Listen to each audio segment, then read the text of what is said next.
जय श्री कृष्ण। आप सभी का देव अमृत गंगा चैनल में हार्दिक स्वागत है। आज हम इस वीडियो में पितृपक्ष में गीता के 15वें अध्याय का अध्ययन करेंगे। वैसे तो संपूर्ण गीता का पाठ पितृपक्ष में करना बहुत ही लाभकारी है, परंतु अगर हम संपूर्ण गीता का पाठ करने में असमर्थ हैं तो हमें गीता के कुछ महत्वपूर्ण अध्यायों का पाठ अवश्य कर लेना चाहिए। गीता के महत्वपूर्ण अध्याय दूसरा अध्याय, 7वां अध्याय, 11वां अध्याय और 15वां अध्याय है। हमने इस चैनल पर दूसरा, 7वां और 11वां अध्याय का अध्ययन किया है। आज हम इस वीडियो में 15वें अध्याय का विस्तार पूर्वक सरल शब्दों में अध्ययन करेंगे। 15वां अध्याय। श्री भगवान ने कहा, जिसका मूल ऊपर है, जिसकी शाखाएं नीचे को हैं और जिसके पत्ते वेद हैं, ऐसे अविनाशी अश्वत्थ वृक्ष का वर्णन पंडित लोग करते हैं। जो जन इस वृक्ष को जानता है वह वेदों का ज्ञाता है। श्वः का अर्थ है आने वाला दिन। कल, जो कल तक ठहरे वह है श्वत्। कल तक भी ना रहे, क्षण क्षण में बड़े वेग से बदलता चला जाए वह है अश्वत्थ। ऐसा ही ये संसार वृक्ष है। यह प्रति क्षण सरकता चला जाता है। इसका सूक्ष्म कारण रूप मूल ऊपर परमेश्वर में है। यह कार्य रूप में और विकास के क्रम में स्थूल से स्थूल शाखा रूप नीचे को फैला हुआ है। वेद के वचन इसके पत्र हैं, इसके परिचायक हैं। यह विश्व वृक्ष कारण रूप से अविनाशी है। गुणों से बड़ी हुई 5 ज्ञान इंद्रियों के विषयों की कोपलों वाली इसकी टहनियाँ नीचे ऊपर फैल रही हैं और कर्मों में बांधने वाली इसकी जड़ें नीचे मनुष्य लोक में विस्तृत हो रही हैं। इस लोक में इसका वास्तविक रूप नहीं दिखता, केवल कार्य विकार ही दिख रहा है। इसका आदि और अंत भी दृष्टिगोचर नहीं होता। इसकी स्थिति भी नहीं दिख पड़ती। यह जो कुछ दिखता है वह असीम है, विकार है और क्षणिक है। ऐसे इस गहराई तक गड़ी हुई जड़ों वाले अश्वत्थ वृक्ष को असंग निष्काम कर्म योग के दृढ़ शस्त्र से काटकर तत्पश्चात जिसमें गए हुए जीव फिर लौटकर जन्म बंधन में नहीं आते, उस परम पद की इस प्रकार कामना व प्रार्थना करनी चाहिए, जिससे पुरातन प्रवृत्ति सृष्टि रचना हुई है। उसी आदि सनातन पुरुष को मैं प्राप्त होता हूँ। उसी परम पुरुष की शरण मैं लेता हूँ। जो जन मान मोह रहित है, आसक्ति और पापों को जीते हुए हैं, सदा आत्मा में स्थिर हैं, शीत उष्ण आदि द्वंद्वों से और सुख दुख की वेदना के ज्ञान से मुक्त हैं और कामना से निवृत्त हैं, वे ज्ञानी लोग उस अविनाशी पद को जाते हैं। वहाँ सूर्य प्रकाश नहीं करता, ना चंद्र और ना अग्नि वहाँ प्रकाश करते हैं। जो पद स्वयं ज्योतिर्मान है, जिसमें जाकर जीव वहाँ से फिर पीछे नहीं आते, वह मेरा परम धाम है। मेरा ही जीव रूप सनातन अंश, अंश की भांति अंश, जीवलोक में प्रकृति में रहने वाली मन सहित 5 ज्ञान इंद्रियों का आकर्षण करता है, इनसे काम लेता है।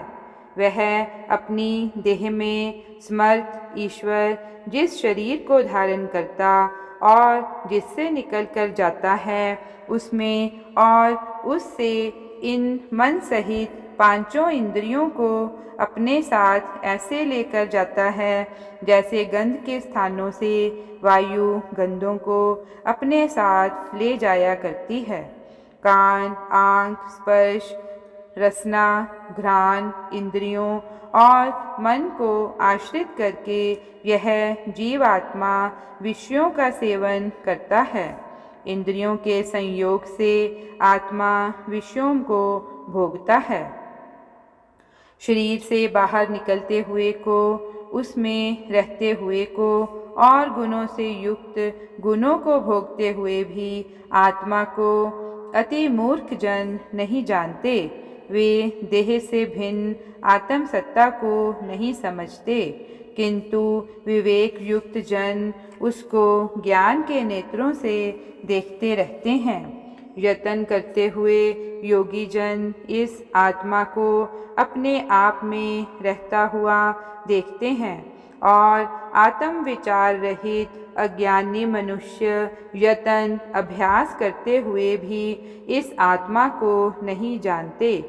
जो सूर्य में विद्यमान तेज संपूर्ण जगत को प्रकाशित कर रहा है, जो तेज चंद्र में है और जो अग्नि में है, वह तेज तू मेरा ही समझ। मैं पृथ्वी में प्रवेश करके अपनी शक्ति से प्राणियों को धारण करता हूँ और रसमय चंद्रमा बनकर मैं सब वनस्पतियों का पोषण करता हूँ। मैं प्राणियों के शरीरों में रहता हुआ उनके देह की जठराग्नि बनकर और प्राण अपान रूप होकर 4 प्रकार के अन्न को पचाता हूँ। भोज्य, चौष्य, लेह और पेय, ये 4 प्रकार के भोजन हैं।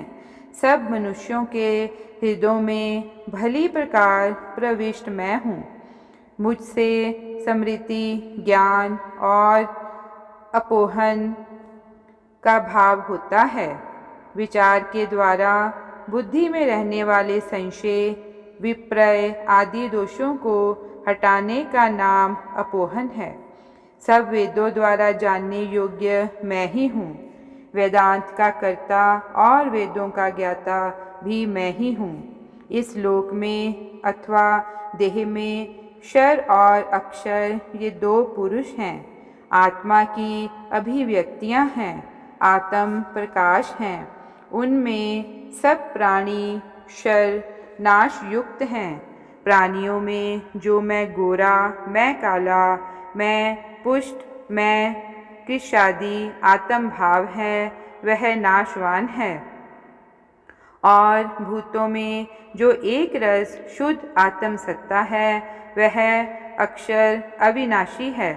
जैसे तरंग का जल और तरंगों से नीचे का गंभीर जल दोनों जल हैं, परंतु तरंग का जल नाशवान है और शांत जल स्थायी है। ऐसे ही देहों में नाम रूप आदि के अहंकार युक्त पुरुष नाशवान है और अपने शुद्ध स्वभाव में स्थित आत्मा अविनाशी है।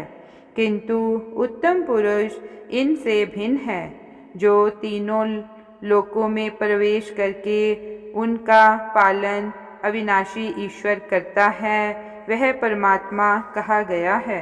क्योंकि मैं क्षर भाव से ऊपर हूँ और अक्षर पुरुष से भी उत्तम हूँ, इसलिए लोक में और वेद में पुरुषोत्तम नाम से प्रसिद्ध हूँ। जो ज्ञानी इस प्रकार मुझ पुरुषोत्तम को जानता है, वह सर्वज्ञानी सब भाव से हे भारत मुझे ही भजता है। हे पाप रहित, इस प्रकार यह परम रहस्य युक्त शास्त्र मैंने तुझे कहा। हे भारत, बुद्धिमान मनुष्य इसको समझकर कृतकृत्य सफल जन्म हो जाता है। ओम तत्सत। इस प्रकार श्रीमद् भगवत गीता रूप उपनिषद ब्रह्म विद्या अंतर्गत योग शास्त्र में श्री कृष्ण अर्जुन संवाद का पुरुषोत्तम योगो नामक 15वां अध्याय समाप्त हुआ। ओम नमो भगवते वासुदेवाय नमः। ओम नमो भगवते वासुदेवाय नमः।